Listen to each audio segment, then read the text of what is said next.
Today, we jumped off pretty early from Bangkok because we wanted to watch the sunrise at Grand Canyon Chonburi, which was an hour's drive away. Sobrang pagod pa ako from the night before but walang makakatalo sa desire to enjoy every single moment of my travel. Medyo late na kaming nakarating sa Chonburi but the weather was a little overcast, so the sunrise wasn't really that dashing anyways. However, we still enjoyed basking in the shady sun as I stared, mouth agape, into the beautiful canyon below.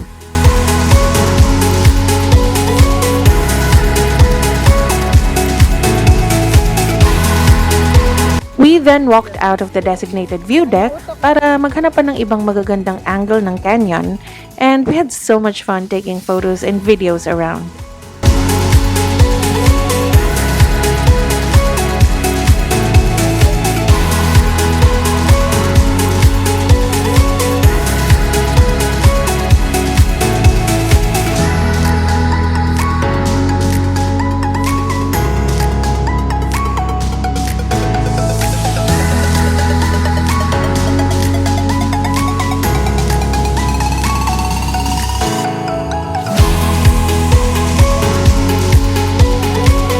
We also had a fun photo shoot session sa active railway nila, and at one point, we had to run out of the way kasi may dumaang cargo train that actually understood the assignment and honked comically at us.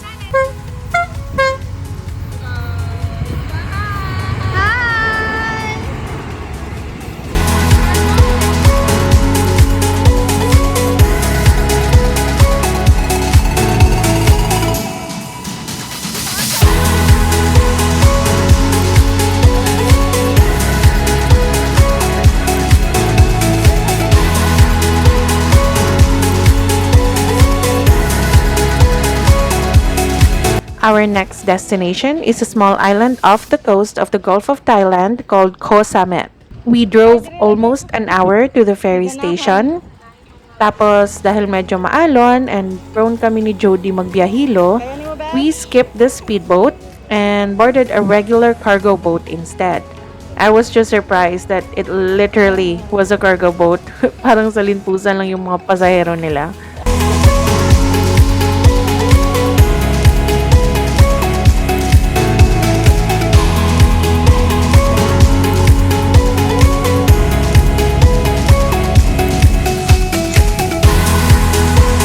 After about 30 minutes of sea travel, we finally arrived in Koh Samet and was greeted by the statue of a monstrous-looking giant woman. At first, akala ko it was a representation of a goddess or something, pero upon researching about its history, it actually stemmed from a local urban legend in the beaches of Koh Samet. So, a little story time. I read that there was a poem written by a royal poet in the 19th century. It was a legend about a giant woman living in Koh Samet years and years ago. So the woman fell in love with a mortal man, tapos nag-disguise siya as a beautiful woman to try and seduce the man.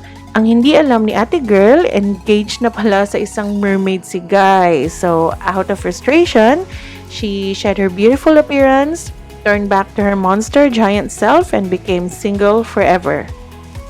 Something like that. So, I guess Koh Samet is the island for singles. Anyways, yun. So, a statue of the giant woman was erected by the dock of the island to graciously greet the guests.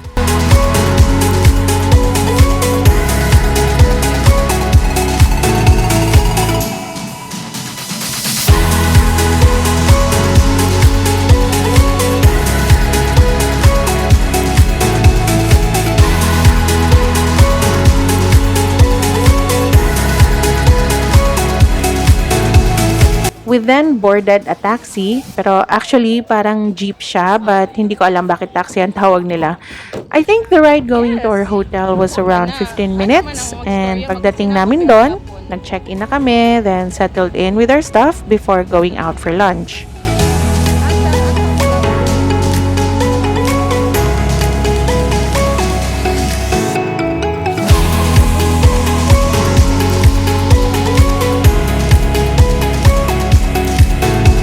Saikiao means glassy sand.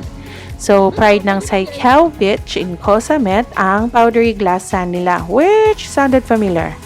Boracay. Pero in fairness, I think mas fine ang sand ng Siargao and it's also very firm na hindi siya lumulubog pag nababasa.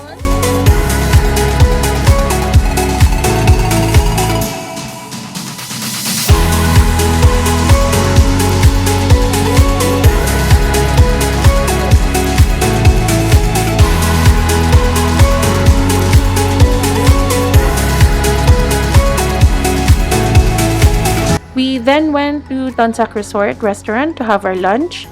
Honestly, medyo mataas ang expectations ko sa restaurant but I was disappointed. Hindi masyadong masarap ang food nila and they didn't taste authentic which was quite weird because they are a local restaurant. Although, madami pa din naman kaming nakain because we were hungry. We then went back to our hotel to rest and change clothes before we went back out for dinner. This time sa Ploitalay naman because apart from the dinner, they also have fire shows every night.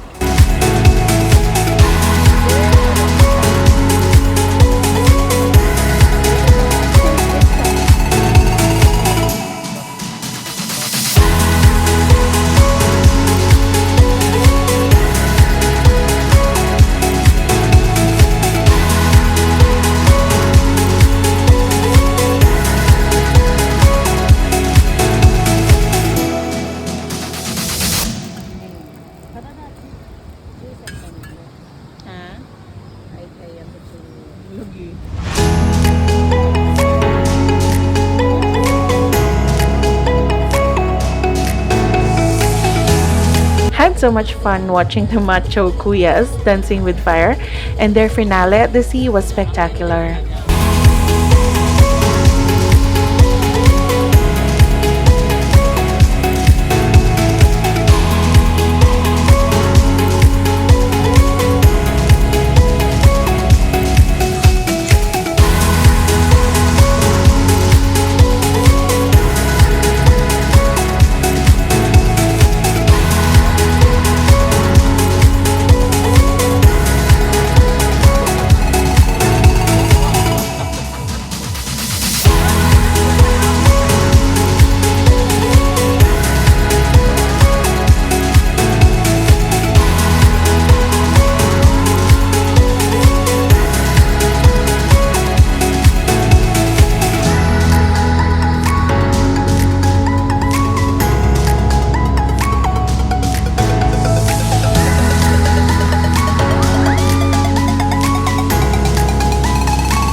Side note, blood moon pala at this time kasi sobrang high tide ng dagat. And ang lakas pa ng mga alon.